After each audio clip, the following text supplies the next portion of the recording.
Hello, welcome to episode 29 Woohoo!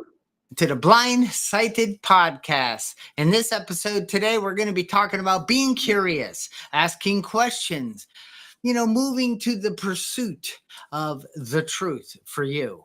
Hi, my name is Charlie Collins. I am the co-host of the Blind Sighted Podcast. I'm the co-founder of the Thriving Blind Academy.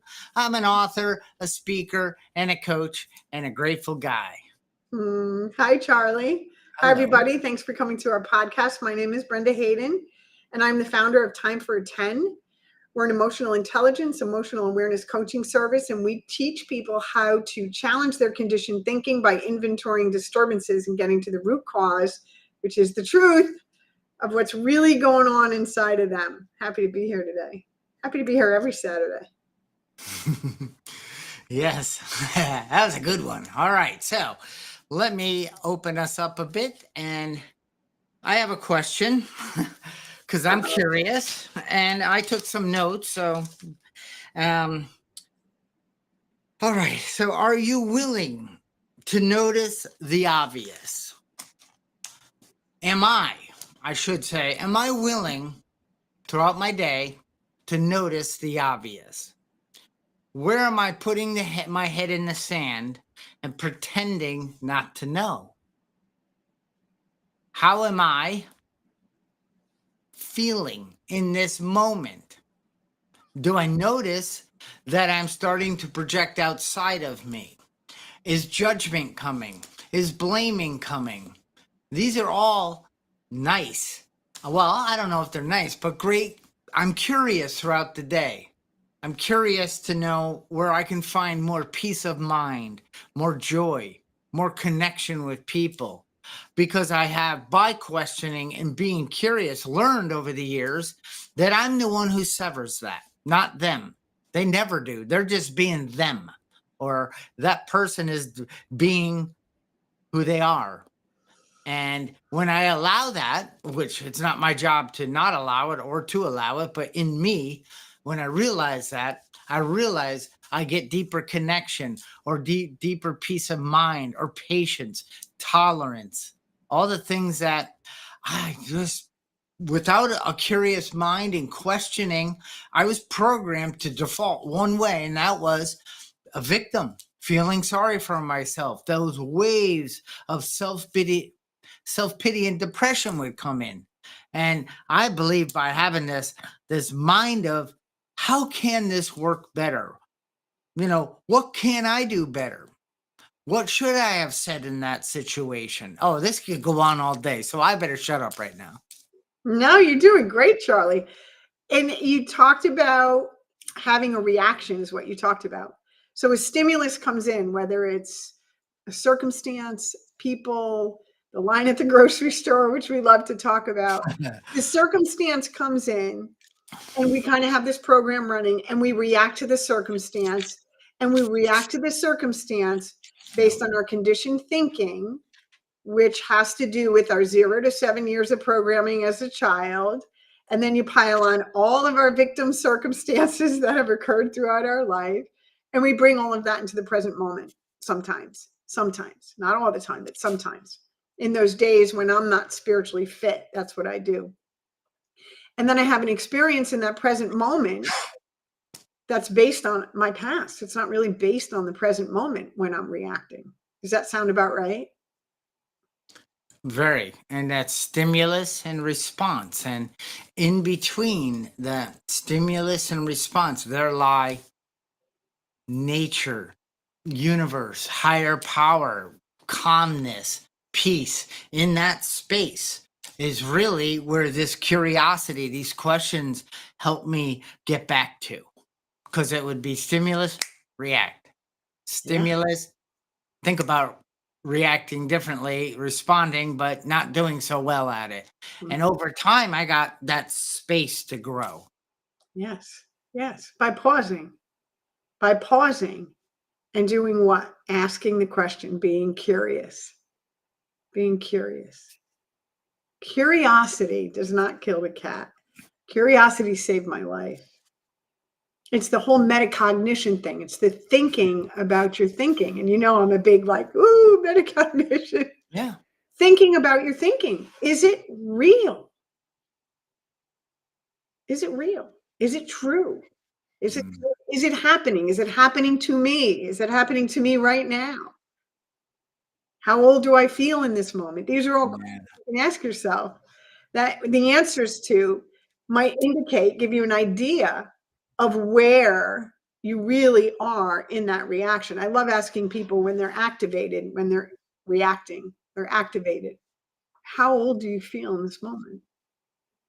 And give you an idea of where the reaction is coming from. 10, 15, 20, 5.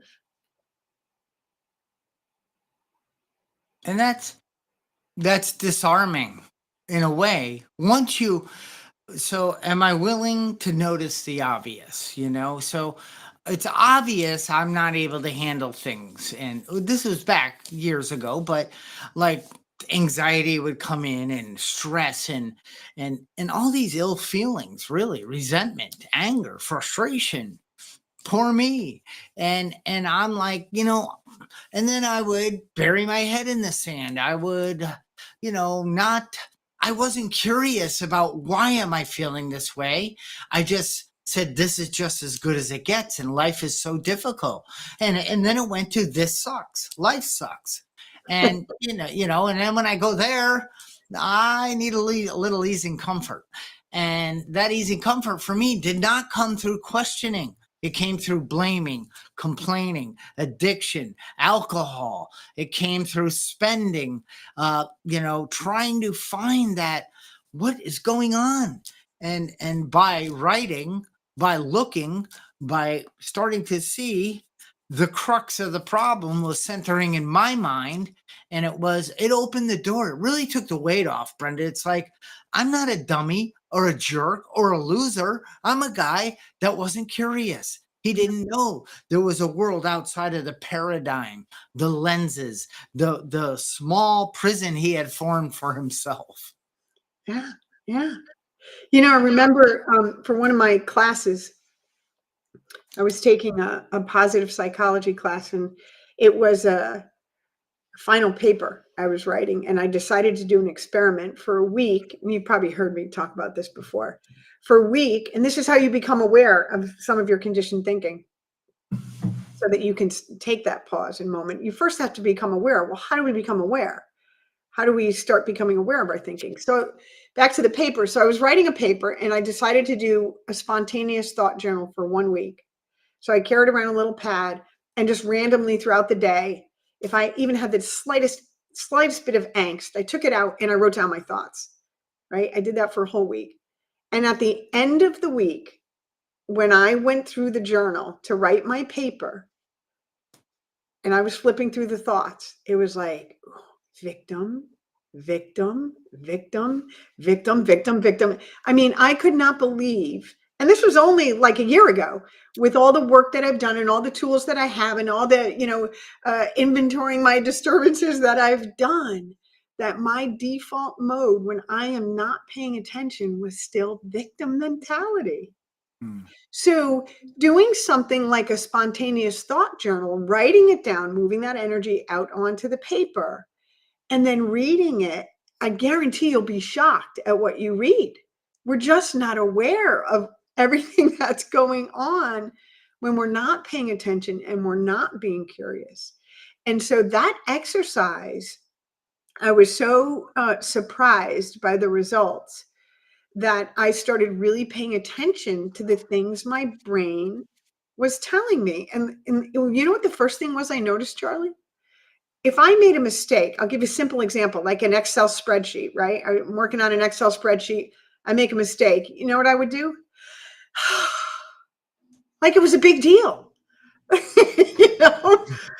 it's not a big deal. I mean, backspace, backspace, mistake, gone. But my reaction was, oh, you know what I mean? Like, Yeah. and I started paying attention to how often am I reacting to stimulus coming in that way, because that changes my brain chemistry when I'm reacting to a mistake on an Excel spreadsheet like that? How many other things am I doing that with? Of course, by the end of the day, I'm going to want ice cream or weed or alcohol or whatever's in my grasp to feel better. And I get excited about it because we just don't know what we're thinking unless we stop and take a look at it and we're curious about it. And then we, at the end of the day, we're like, why do I feel so awful? That's a good question. Not really. But, I was more curious outside of me. I maybe I liked how things worked, but I never knew I could look inside. I never knew that I could ask a question like, hey, what happens when you believe that thought? Oh, about myself or about the situation, the stimulus and the response, How do I react when I believe that thought? Well, I don't want to answer that. I do though. And then it's like, who would I be without that thought? And these are questions I learned through Byron Katie. It's like, I remember. So I have a belief, right? And we all do. It's a belief-driven universe. So I have a quote I came up with is, don't believe what you think. Think what you believe. And then I found out that beliefs aren't true or false. I mean, of course they are to people. They believe something and that's it. But all I look at is this belief moving me in a direction for my higher good? Is it moving me towards my greater good, my higher calling? Or is it a belief that really isn't working for me? Just because Johnny down the street has this belief that I don't need to have it. I don't need to. I can challenge that.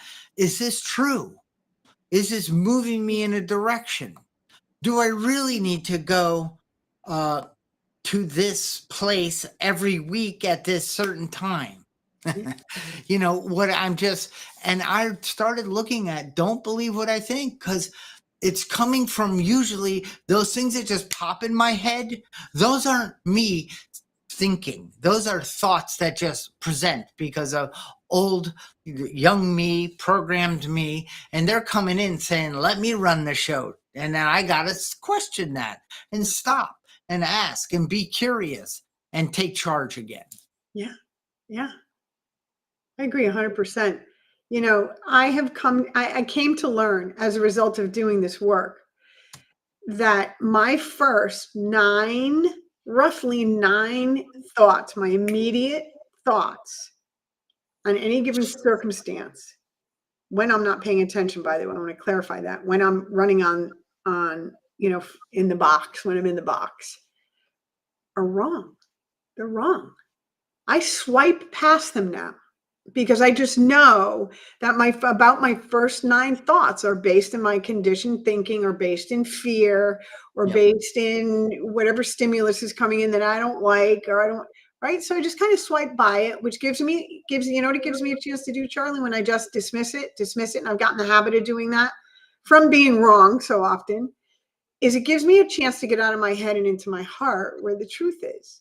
It gives me a chance to question what it is that's going on. Because I see the thought and I'm like, there's no way that's true. It's just not true. Not true. And then around 9, 10, 11, it starts to become more reality for me instead of the past or conditioned thinking or some other self-centered thing. We're thinking about ourselves 98% of the time.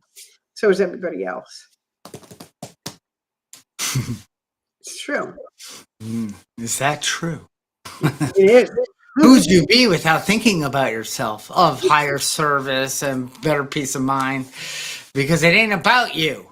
I remember somebody said that to me. I'm like, I don't even know what that means. I mean, how would you say? Of course it's not. I'm always thinking of how outside of me. But no, I was thinking how I was going to feel okay, be okay, do okay, and be accepted and validated.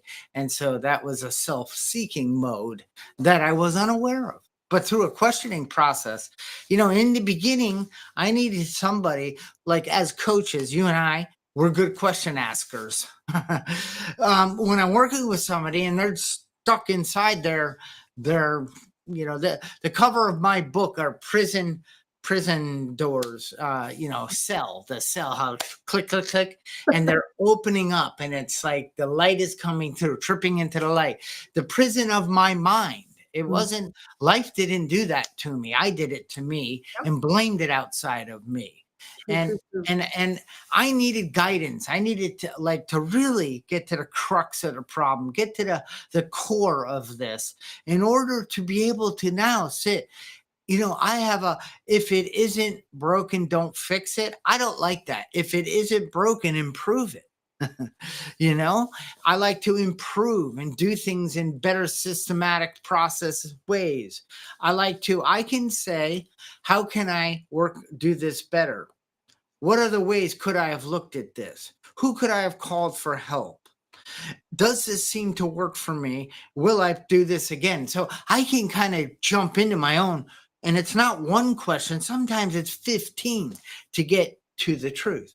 Right, right. You're inventorying the thoughts, and then you're challenging the thinking, and then you're reappraising your assessment of what's going on. And that's really what needs to happen to be able to move forward in a different train of thought and live in a different way. That's what you need to do to move forward. That's what I needed to do to move forward. To really challenge the thought process, really challenge the thinking. And not only asking, is it true? But if your answer is yes, the next question for me is, why? Is there any evidence to support that? Is there any evidence? Because fear is false evidence appearing real, right? So when I say, I make a statement about something and then I say, was that true? And you're, yep, that's true. That's true. Really? Why? Why? When was the last time that happened? And I scratch my head sometimes. Oh, 32 years ago, to be exact. That's the last time it happened, but it happened. Hasn't happened in a while, but it happened. No. You see what I mean? Yeah. Like I discovered a lot of that was going on, especially when I did that spontaneous thought journal. I was just like, wow, things were happening to me, but they weren't happening at all. They were happening, but they weren't happening to me. They were just happening. Mm. Yeah. Sorry, that was funny because it's like, duh. Right? I know, but it seemed the line in the store, the gas pump, the neighbor's tractor when I want to do something quiet. I mean, everything, they all had this secret network outside of me, and they always needled me on purpose. And none of it had anything to do with me. And it's so funny because recently I've been working on this new concept came to fruition, and it's about scripting, right? And so when somebody's behaving in a way that disturbs me or I don't like, or I really try not to let myself get too disturbed. But when I do, one of the things I can tell myself is that's not my script. That's their script. That's not my script. And I can do the same thing when I'm bringing the past into the present. I can say, like when I just got a brand new book, Paul Selig's new book. Oh, I love Paul Selig, right? So when I read a chapter in this book, right, let's say I'm on chapter 8. I never flip back to find out what happened in chapter 1. I've already read it. It's done. But we do that all the time in our minds. We go all the way back to the beginning. There's no reason to do that.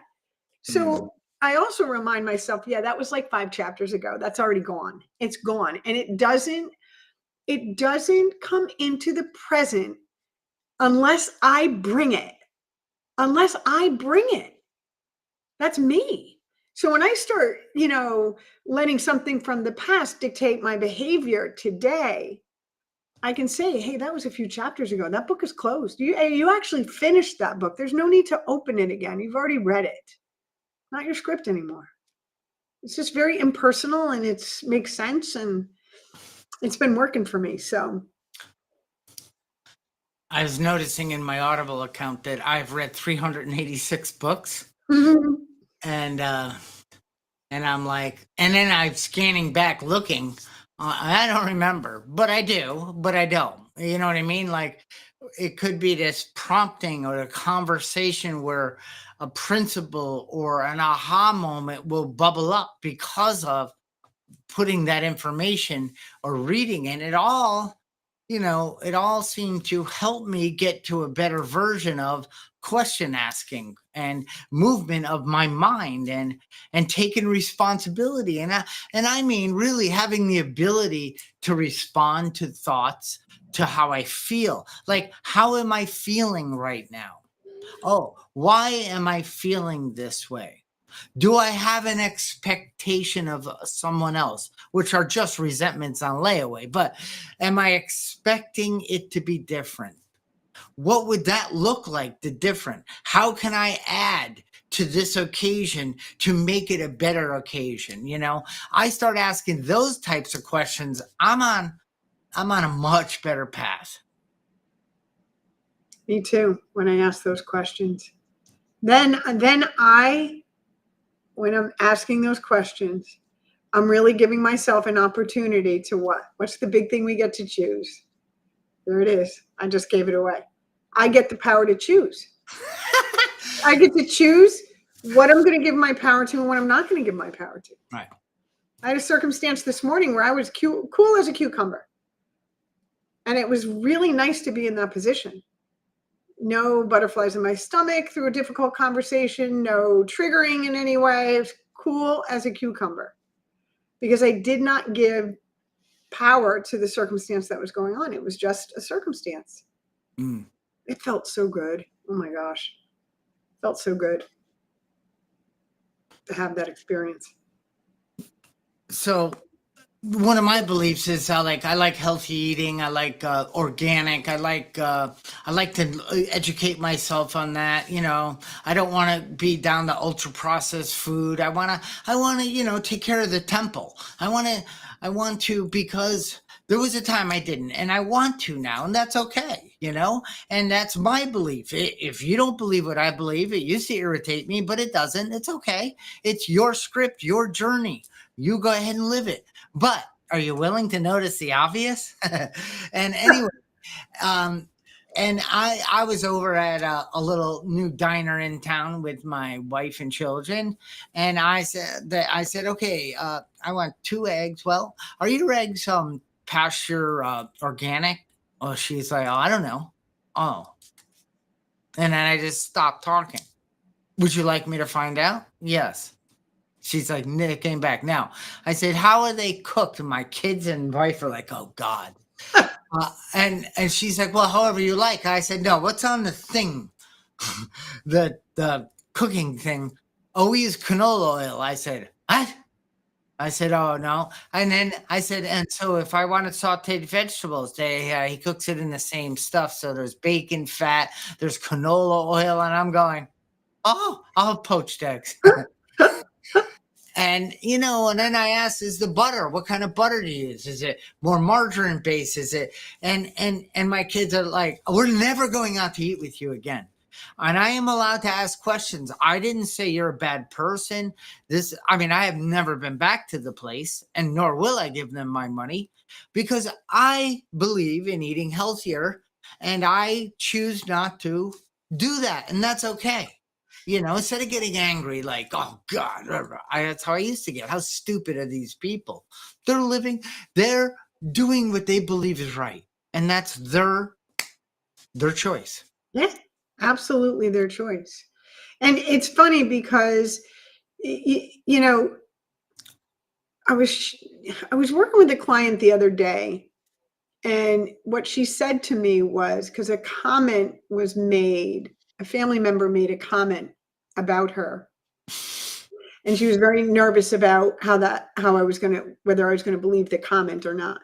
And what I said was, just because that's her truth doesn't make it the truth. And I'm very aware of that her truth isn't the truth. It's her truth.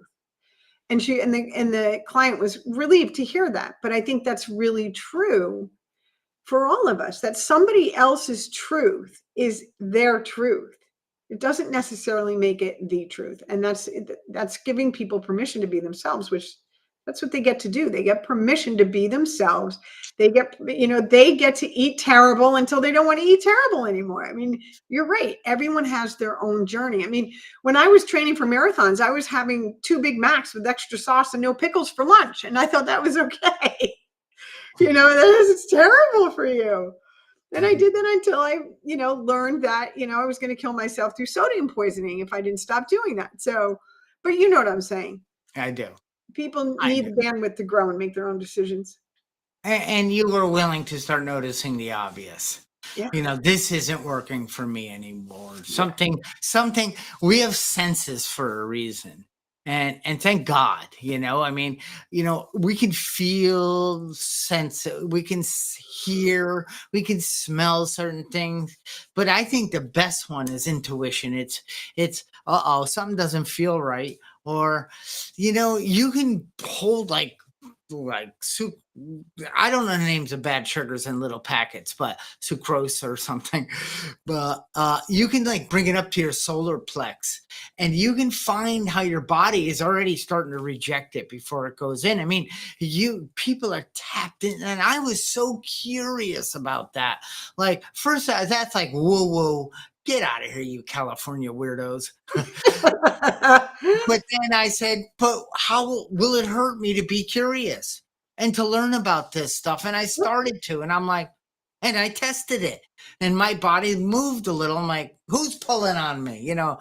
It took me a while to believe in my body, in the power that I was born with, Yes. Do you remember what book that was? I read the same book with these sugar packets where they had 100 people in the audience, and they, in an envelope, right? 2 sealed envelopes. They had 2 packets. One was aspartame and the other one was regular organic sugar, right? And the 100% of the audience repelled and picked the organic sugar. Intuitively picked the organic sugar over the cancer-causing aspartame. What's the book? I read the same book. Was it Bradley somebody? I was at a conference and they did it on stage. Yep.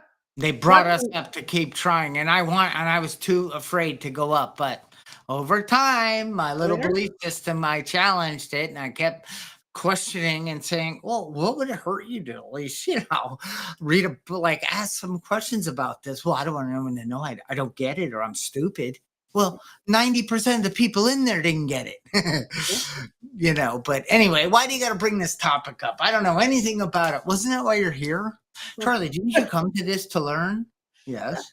Yeah. Stop beating on yourself. Remove that chip from your thought, your shoulder. My dad used to say, you have a chip on your shoulder? And I'm like, I don't see one. When you start to think the way that you're thinking, right? When you start to become curious, not knowing is no longer a matter of ego, right? No. I would never be like, oh, I know everything, right? Or if I don't know, I would just pretend that I was really interested, right? But I would never, ever ask a question because then everyone would know I didn't know. Now it's completely the opposite. They were doing something today and I wanted to learn about what they were doing. It's a complicated thing. I won't get into the details. And I said, no, teach me. I really want to learn how to do that. How do you do that? My Reiki master knows how to tell if you're lying. She does this thing where you pull, and if it comes out, it's like this. If it comes out, the person's lying. If it doesn't, they're not, or the opposite. I can't remember because I don't use it. I have forgotten. But I was amazed that she could do that. It worked. I think it's in the same book too, by the way, that did the sugar test. Yep. I'm going to have to find that book after our podcast is done. Well, it's just that the solar plexus, the way you can even ask your body, like, is this good for me? And your body will actually, I mean, I was practicing and doing, I'm like, this is weird. Yeah, you lean backwards, right? You lean backwards if it's bad and forward is move forward. Good. Yep.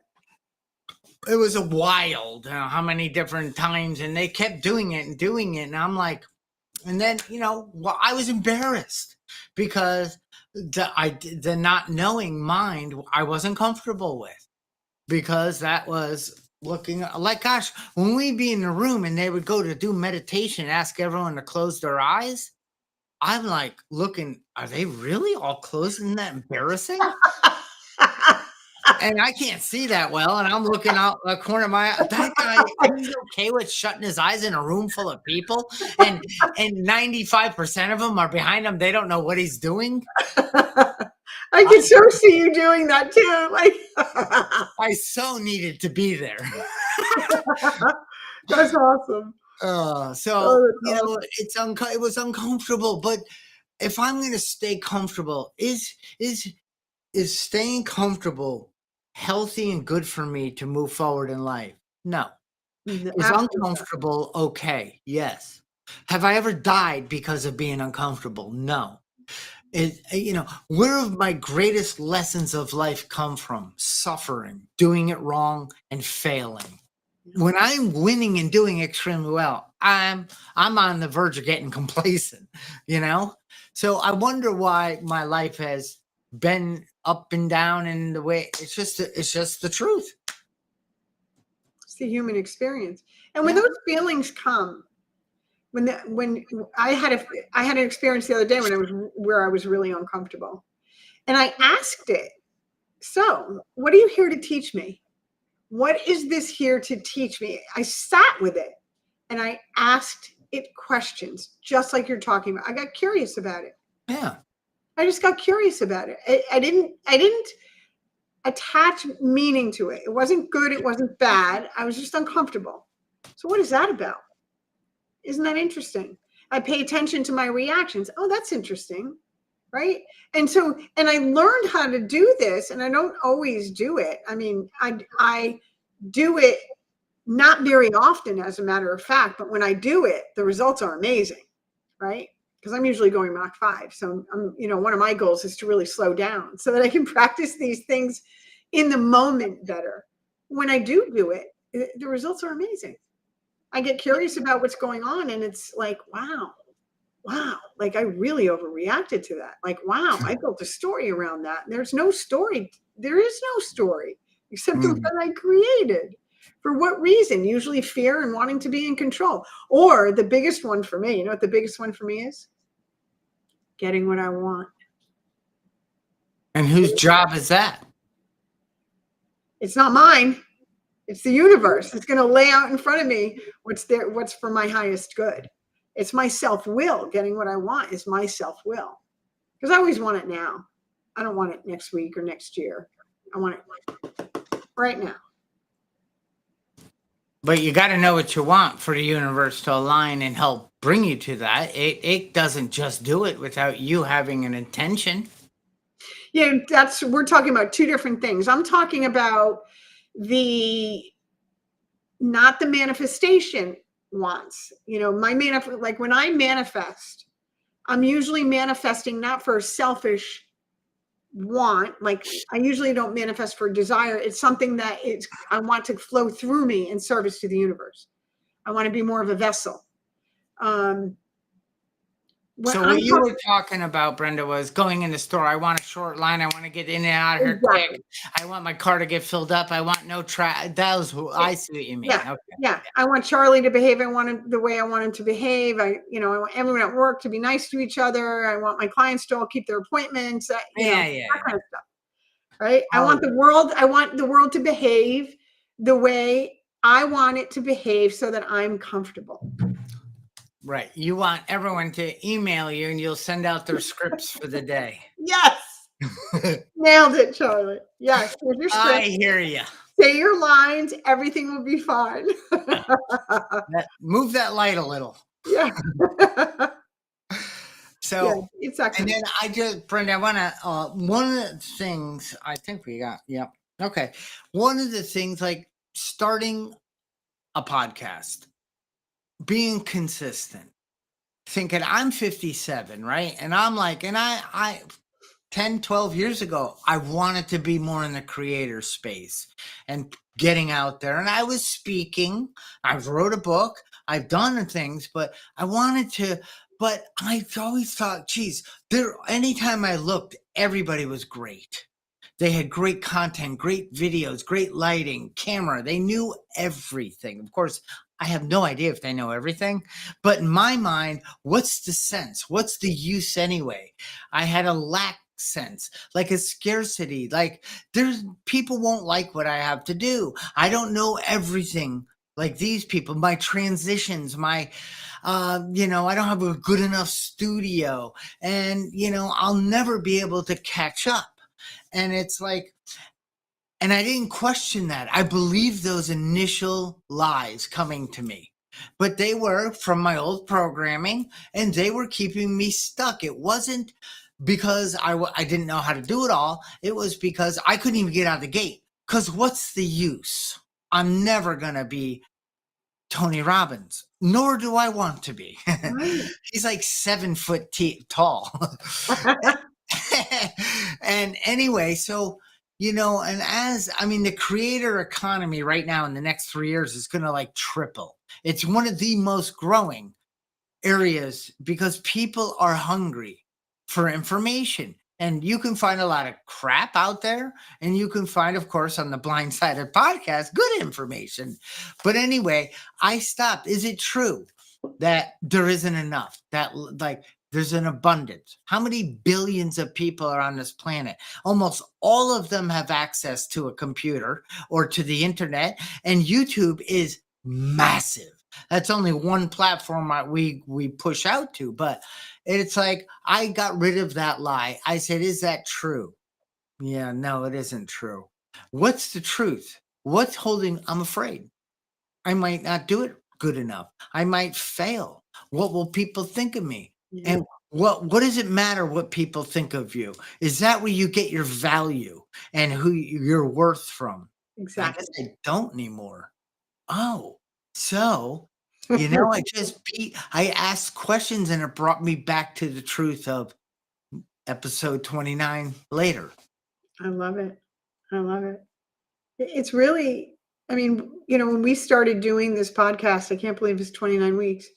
I don't know about you, but I was petrified. I was just petrified. I was like, in the first podcast, I was like, yeah. You're just about your Don't look at me. Right. And because of those reasons, what are they going to think of me? I suck. I've never done this before. What am I doing? And then, when I dropped the story, it's the story. It's all that old stuff. And just started enjoying having these, because you and I had great conversations on the phone.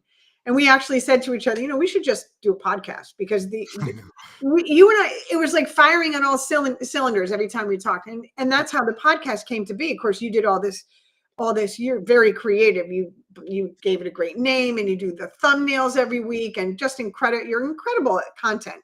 My videos are awesome. I do great videos that I make. And none of the scripts are generated through ChatGPT. I write all the scripts. So, but I was very nervous in the beginning. And then when I dropped the story and just said, this is for me and Charlie, and God willing, it'll help somebody. And it has helped people because I have clients from doing the podcast. It has helped people. And that's all I really wanted to do with this is to be of service. And that's what we've done. And it feels really good. And thank you for that reminder, Brenda, because by not doing, first thing, it was selfish. I was thinking of me, not the greater good and what impact I could make. I was thinking of me. And then when I let go of that, like, is it really about me? Nope. Another thing is do an episode, put it out there. Do it. Find out if you're going to die because of it. You'll never know unless you do it. Find out if the swarms of people show up at your house and say, we hate you. You suck. Nobody cares. And then you're going to build, just like if you need to start out with 5 pounds, do that because your brain is a muscle. Confidence is a muscle. Self-reliance and believing it's possible and believing in yourself is a muscle. But you got to start with just a fraction to kick the door of willingness open. And when you do one and you go, okay, all that nonsense I believed, none of that came true. None of it's true. It was all false evidence appearing real. So let's do episode 2. Oh my gosh, I'm feeling a little better. I'm Mhm. getting excited for 3 and I didn't die again. Maybe I should start questioning and believing. And that's, and I've been able to do many things in my life because of just going into that space. Just think about like when I started at CrossFit. I wasn't good. I'm not doing it anymore, but Mhm. anyway, I had to start somewhere. But I was petrified walking in that gym, watching these guys doing these pull-ups and all this weight. I'm like, "Oh no, the blind old guy's got to get out of here." But you notice how I brought in the blind part? It's like that has something to do with lifting weights. Or you have to be able to see the weight you're putting it on. Nah. So I forgot. I was going to say something and I forgot.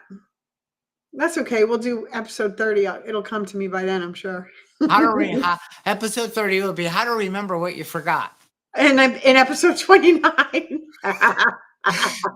And it will go, "Hi, we're here with you today. We don't remember, so we'll see you next week." We are having so much fun doing this, Charlie. I Yeah. just love it. Yeah. Yeah. Well, this has been this is important to me, this one. Because I don't have to announce I'm doing this process. I don't have to get validated. I'm not wrong when I find out something bubbles up from a question, and then I can question that answer and the pursuit of getting to the truth. Yeah. And you're right. It's 72 degrees outside. That is the truth of the degrees. But how my body perceives it when I go out there is going to be a different perception to how my wife perceives it. And if she doesn't perceive the 72 degrees how I do and wear the same type of clothing, she's wrong. And that is a lie. Yep. Is that true? That her body, mind, and spirit, whatever, her perception on her skin and all that, it's her journey, it's her stuff. It's not my job to say, "You're wearing a coat and I still do it. That's ridiculous." And she doesn't look at me and go, "You're not wearing a coat? That's ridiculous." Yeah. Yeah. How So, important is it? How important is it? that's a good one. How's that How working for important? you? Maybe that should be episode 30. How important is it? Well, yeah. We'll It'll come. noodle on it later. Brendy, and we'll end with this. Every single episode up till now has not been AI generated. I have not written like, "Hey, help me come up with it." It's just come. Yeah. And then I quickly capture it. I send something to you. You're like, "Love it." Or "Let's do this." Yeah. Yeah. So, That's how this happens. all right, all. Thank you so much for checking us out. And please, let's see if I'm going to hit the right slide yet. Yay! Please share. Please like. Please subscribe.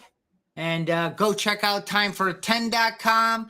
And in the next few months, my website will be launched. And let's party together.